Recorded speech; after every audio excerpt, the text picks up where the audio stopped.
اعوذ باللہ من الشیطان الرجیم بسم اللہ الرحمن الرحیم۔ السلام علیکم ناظرین، میں ہوں آپ کا میزبان Mirza Nadeem Baig, programme views on news with Mirza Nadeem Baig میں۔ ناظرین محترم، آج 28 فروری 2022 ہے اور پیر کا روز ہے۔ پیر کے روز کے خبرنامے کے ساتھ آپ کی خدمت میں حاضر ہوں۔ آج کی سب سے پہلی خبر کا تعلق موبائل ورلڈ کانگریس سے ہے کہ دنیا کا سب سے بڑا موبائل ٹیکنالوجی اور کنیکٹیویٹی میلہ موبائل ورلڈ کانگریس بارسلونا میں سج گیا۔ افتتاح اسپین کے بادشاہ فلیپے نے کیا۔ یہ 2019 کے بعد پہلی بار فروری میں منعقد کیا جا رہا ہے، کیونکہ 2020 میں اس موبائل کانگریس کو کرونا وائرس کی وبا کی وجہ سے منسوخ کر دیا گیا تھا۔ اس سال موبائل کانگریس میں حاضرین کو شرکت کے لیے ہیلتھ یعنی کرونا سے بچاؤ کی دستاویزات بھی پیش کرنا ضروری ہے۔ کانگریس کی افتتاحی تقریب میں وزیر اعظم اسپین پیدرو سانچز نے بادشاہ کا استقبال کیا، جبکہ وزیر اعلیٰ کاتالونیا پیرے آراگونیس اور بارسلونا کی میئر آدا کولاؤ اس موقع سے غیر حاضر رہے۔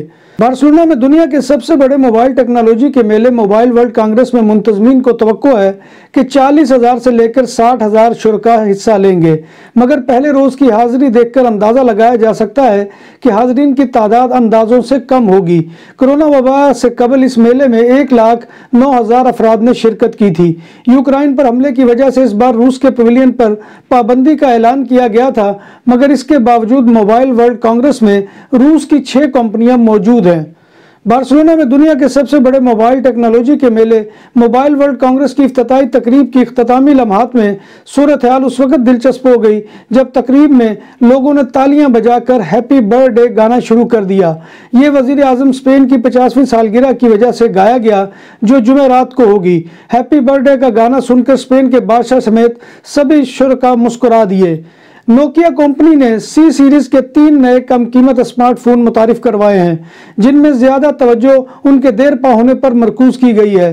C21، C21 پلس اور C2 کو بارسلونا میں جاری موبائل ورلڈ کانگریس کے دوران متعارف کروایا گیا ہے۔ موبائل ورلڈ کانگریس میں ہواوے نے ایک نیا ای انک ٹیبلٹ، ہائبرڈ کمپیوٹر اور لیپ ٹاپ بھی متعارف کروایا ہے۔ امریکہ کی معروف ٹیکنالوجی کمپنی ایپل نے Face I D with face mask کا فیچر متعارف کرا دیا ہے، جس کی مدد سے صارفین فیس ماسک لگائے ہوئے بھی فون کو ان لاک کر سکتے ہیں۔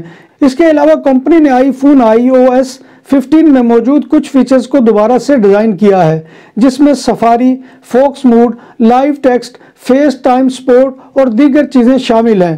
اسپین کی ایک کمپنی نے دنیا کا پہلا آکٹوپس فارم بنانے کا اعلان کیا ہے۔ کمپنی کا کہنا ہے کہ آکٹوپس کی فارمنگ سے لوگوں کی بڑی تعداد کو روزگار ملے گا، جبکہ کاروبار کے نئے مواقع بھی پیدا ہوں گے۔ دوسری جانب اخلاقیات اور حیاتیات کے ماہرین کا کہنا ہے کہ آکٹوپس فارمنگ ایک مہنگا سودا ہونے کے ساتھ ساتھ قدرتی سمندری ماحول میں آزاد تیرتے پھرنے والے ان جانوروں کی آزادی چھیننے کے مترادف ہے۔ کنزیومر پرائس انڈیکس یعنی CPI میں اضافے کی وجہ سے بارسلونا میں رواں سال میں مکانوں کے کرایوں میں اوسطاً 63 یورو ماہانہ کا اضافہ ہو گیا ہے۔ بارسلونا میں CPI میں 7.4% کا اضافہ ہو گیا ہے، جس کی وجہ سے مکانات کے کرایہ داروں کو ایک سال میں 756 یورو اضافی ادا کرنے ہوں گے۔ پولیس موسسا اسکواڈرا نے 5 خطرناک ڈاکوؤں کو گرفتار کیا ہے، جنہوں نے مبینہ طور پر بادالونا، سردنیولا اور بارسلونا میں کم از کم 9 دکانوں کو پرتشدد کارروائیوں کے بعد لوٹا۔ ڈاکوؤں نے بعض وارداتوں میں دکانداروں پر تشدد بھی کیا اور فائرنگ بھی کی۔ پولیس نے ملزمان سے زیورات، تکنیکی آلات، اسلحہ اور 75,000 یورو نقد برآمد کر لیے۔ عدالت نے چاروں ڈاکوؤں کو جیل بھیج دیا ہے۔ اسپین کے صوبہ کاتالونیا کے شہر منریسا کے قریب ایک کار اور ٹرک کی ٹکر کے نتیجے میں ایک شخص ہلاک ہو گیا۔ حادثہ سے 35 پر پیش آیا۔ حادثے میں ہلاک ہونے والا کار کا ڈرائیور تھا، ٹرک کا ڈرائیور بھی معمولی زخمی ہوا۔ یاد رہے کہ رواں سال کاتالان شاہراہوں پر 25 افراد موت کی وادی میں اتر چکے ہیں۔ بارسلونا میں یوکرائنی باشندوں کے ایک گروپ نے پلازا کاتالونیا پر احتجاجی کیمپ لگا کر دھرنا دے دیا ہے۔ یہ کیمپ یوکرائنی باشندوں نے روس حملے کے خلاف احتجاجاً لگایا ہے۔ کیمپ لگانے والوں میں سے 2 نے بھوک ہڑتال بھی کر رکھی تھی، جس کے بعد مزید 13 افراد بھی بھوک ہڑتالیوں کے ساتھ کیمپ میں شامل ہو گئے ہیں۔ کیمپ ہفتے کی رات لگایا گیا۔ مظاہرین نے پلے کارڈ بھی لگا رکھے ہیں، جن میں روس کی مذمت اور یوکرائن کو بچانے کا مطالبہ کیا گیا ہے۔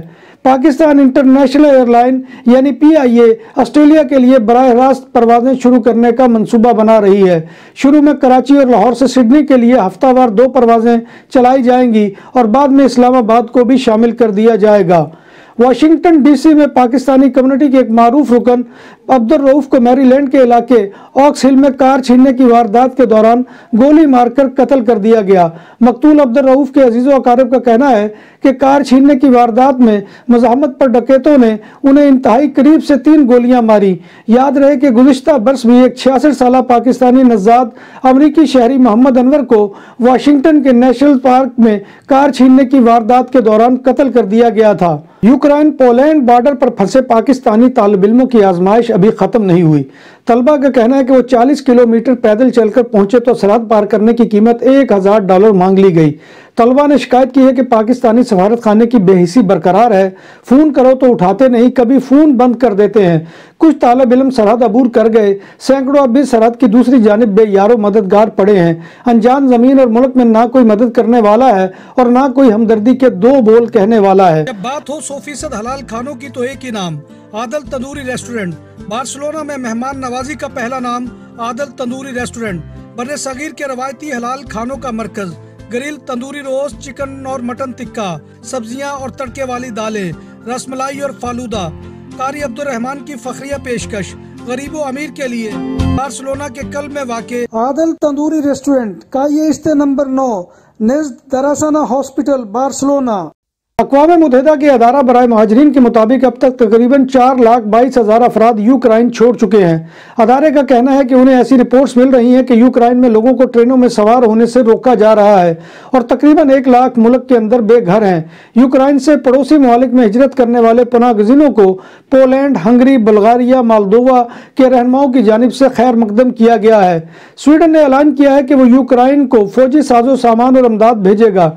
ये ऐलान करते हुए स्वीडन की वज़ीर आज़म मैग्दालेना एंडरसन ने कहा कि 1939 में फिनलैंड पर सोवियत हमले के बाद ये पहला मौका होगा जब स्वीडन तनाज़े में घिरे किसी मुल्क को हथियार भेज रहा है। यूरोपीय यूनियन ने ऐलान किया है कि वो यूक्रेन को असला फराहम करने का इरादा रखता है। यूरोपीय यूनियन की सदर अर्सुला वान ने एक प्रेस कॉन्फ्रेंस के दौरान कहा कि ये एक मुनफरद तारीखी लम्हा है। कहा कि तारीख में पहली बार ये ब्लॉक हथियारों की खरीदारी में माली मदद करेगा और उन्हें हमले का शिकार मुल्क में भेजेगा। यूक्रेन पर हमले के खिलाफ एहतजाज करने पर रूस के 44 शहरों से तकरीबन 900 अफराद को हिरासत में ले लिया गया है। OVD इन्फो ग्रुप के मुताबिक गुज़िश्ता 4 रोज से जारी मुजाहरों के दौरान रूस भर में अब तक कुल 4000 अफराद को हिरासत में लिया जा चुका है। दुकानों और सुपरमार्केट्स में सिक्योरिटी कैमरों और कैश रजिस्ट्रार की खरीदो फरोख्त और इंस्टॉलेशन के लिए हमसे राब्ता करें। उम्दा सर्विस और मयार हमारी पहचान। हमारा राब्ता नंबर 6438465515। आलमी अदारा सेहत ने कहा है कि रूस और यूक्रेन के दरमियान जंगी तनाज़ा यमन में ईंधन और खुराक की कीमतों में इजाफे का बाइस बन सकता है। आलमी अदारे के मुताबिक इस सूरत हाल में यमन में गुर्बत और भूख में इजाफे के खदशात पैदा हो गए हैं। यूक्रेन पर रूसी हमले के बाद तेल की कीमतें $100 फी बैरल से भी तजावज़ कर गई थी। यूक्रेन और रूस गंदम के बड़े पैदावारी ममालिक हैं और इस तनाज़े के बाद कहा जा रहा है कि आलमी सतह पर गंदम की कीमतों में भी इजाफा हो सकता है। आलमी अदारा खुराक का कहना है कि पहले से खाना जंगी के शिकार मुल्क यमन में ज़रूरी अजनास की कीमतें दुगनी हो सकती हैं। यूरोपीय यूनियन ने यूक्रेन के महाजरीन को फौरी और गैर ब्यूरोक्रेटिक तरीके से पनाह फराहम करने का ऐलान किया है। इस हवाले से यूरोपीय रहनुमाओं का इजलास हुआ और आइंदा जुमेरात तक नए ज़ाब्तों का ऐलान कर दिया जाएगा। जर्मन हुक्काम के मुताबिक यूरोपीय यूनियन की तमाम रियासतें यूक्रेनी महाजरीन को पनाह देने के लिए तैयार हैं। मगरबी दिफाई इत्तेहाद नेटो के सरबराह जेंस ने यूक्रेन को फजाई दिफाई मिसाइल और टैंक शिकन हथियार फराहम करने का ऐलान किया है। दूसरी जानिब रूसी फौज ने मजीद 2 जनूब मशरकी शहरों पर कब्जा करने का दावा किया है। नाज़रीन मोहतरम, ये था आज का खबरनामा जो मैं आपकी खिदमत में लेकर हाजिर हुआ था। उम्मीद है कि आपको हमारा ये सेगमेंट पसंद आएगा। आपसे गुजारिश ये है कि आप हमारे चैनल BBC अपडेट TV को सब्सक्राइब करें, इसके प्रोग्राम को लाइक करें और कमेंट बॉक्स में आकर कमेंट करना मत भूलिए, क्योंकि आपका कमेंट करना हमारी इज्जत अफजाई और हौसला अफजाई का सबसे बड़ा जरिया होता है। अल्लाह तबारक व तआला से दुआ है कि वो हमें ईमान और सेहत की सलामती के साथ जिंदा रखे और हमारा खात्मा ईमान के ऊपर करे और रोज़े महशर नबी कायनात सल्लल्लाहु अलैहि वसल्लम की ज़ियारत और शफाअत नसीब फरमाए। आमीन या रब्बिल आलमीन। इन्हीं दुआई अल्फाज के साथ अपने मेज़बान मिर्ज़ा नदीम बेग को कल तक के लिए इजाज़त दीजिए। अल्लाह हाफिज़।